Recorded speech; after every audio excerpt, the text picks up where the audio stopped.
जी हाँ, तो हाँ, सिंगल फेज वाली मोटरों पर इसके स्टेटर पर एक वाइंडिंग होती है और कुछ प्रकार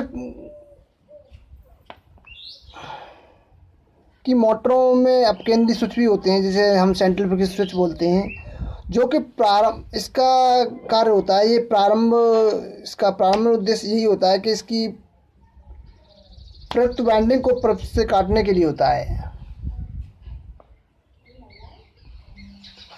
इसमें वितरित स्टेटर वाइंडिंग तथा पिंजरा प्रारूपी रोटर होता है।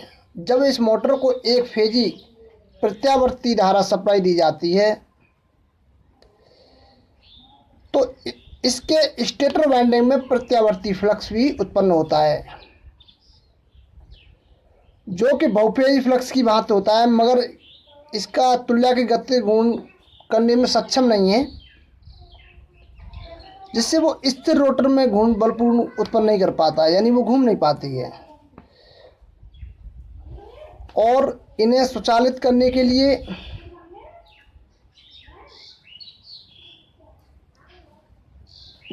यानी स्वयं स्टार्ट ऐसा करने के लिए इनमें सेंट्रीफ्यूज स्विच लगा देते हैं, या और भी युक्तियाँ हैं, उनके बारे में बताता हूँ। जैसे जब इन मोटरों में ये कठिनाई आती है कि ये स्वचालित नहीं हो पाती हैं, तो इसमें हम क्या करते हैं, एक इसकी सहायक वाइंडिंग करते हैं, जिसे हम स्टार्टिंग वाइंडिंग भी कहते हैं या एक्जुलरी वाइंडिंग भी कहते हैं। और दूसरी वाइंडिंग इसमें होती है, मुख्य वाइंडिंग होती है, जैसे गतिशील वाइंडिंग कहते हैं।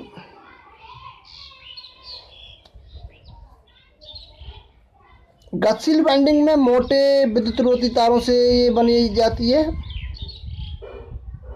तथा ये कम प्रतिरोध पर रखी जाती है, जबकि सहायक वाइंडिंग जो होती है वो पतले तारों से एवं अधिक प्रतिरोध मान पर रखी जाती है। और इन दोनों जो वाइंडिंग होती हैं, इनको कम से कम 90 डिग्री पर रखा जाता है। एक फेजी सप्लाई में इसमें जो अंतर होता है वो 90 डिग्री पर होता है। अब दोनों वाइंडिंग को इस प्रकार व्यस्त किया जाता है कि दोनों स्टेटर वाइंडिंग की धाराओं में फेज अंतर काफ़ी अधिक हो, यानी इतना अंतर रखा जाता है जो उसके अनुरूप उसमें फिर फ्लक्स उत्पन्न कर सके रिवर्सन। तो वो जो 90 डिग्री है, और ये प्रक्रिया अपनाने के बाद ये इसी प्रकार व्यवहार करती हैं जैसे बहुफेजी वाइंडिंग मोटर हों।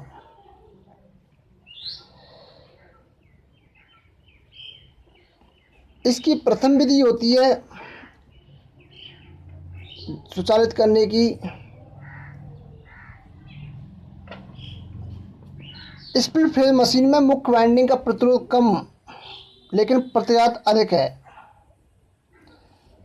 प्रथम विधि में क्या होता है कि इसका मुख्य वाइंडिंग यानी मेन वाइंडिंग होती है, इसका प्रतिरोध तो कम रखा जाता है, मगर इसका जो प्रतिघात होता है, रिएक्टेंस होता है, वो अधिक होता है। जबकि प्रारंभ वाइंडिंग होती है उसका प्रतिरोध अधिक रखा जाता है और जो उसका प्रतिघात होता है वो कम होता है।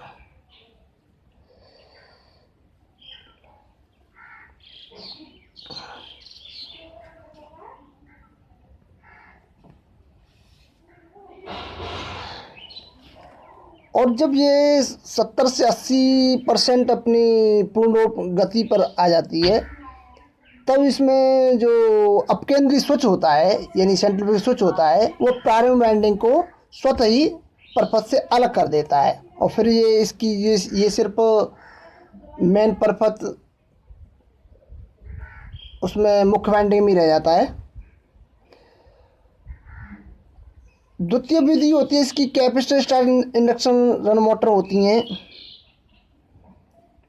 इनमें क्या किया जाता है कि इनमें आवश्यक फेज अंतर उत्पन्न करने के लिए प्रारंभ वाइंडिंग जो होती है उसकी श्रेणी में एक कैपेसिटर लगा देते हैं,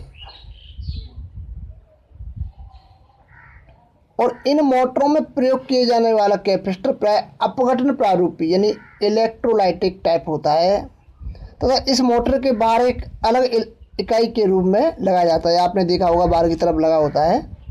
तो ये कहाँ पर लगा होता है? ये जो प्रारंभिक वाइंडिंग यानी एक्जुलरी सहायक वाइंडिंग होती है उसकी श्रेणी में लगाते हैं इसे। ठीक है। और ये भी याद रखना चाहिए कि इसमें लगने वाला कैपेसिटर बहुत लो ड्यूटी यानी शॉर्ट ड्यूटी में डिज़ाइन किया हो तथा यह 1 घंटे में 20 पीरियड ही प्रसारण से अधिक नहीं करता हो और एक पीरियड 3 सेकंड से अधिक नहीं होना चाहिए।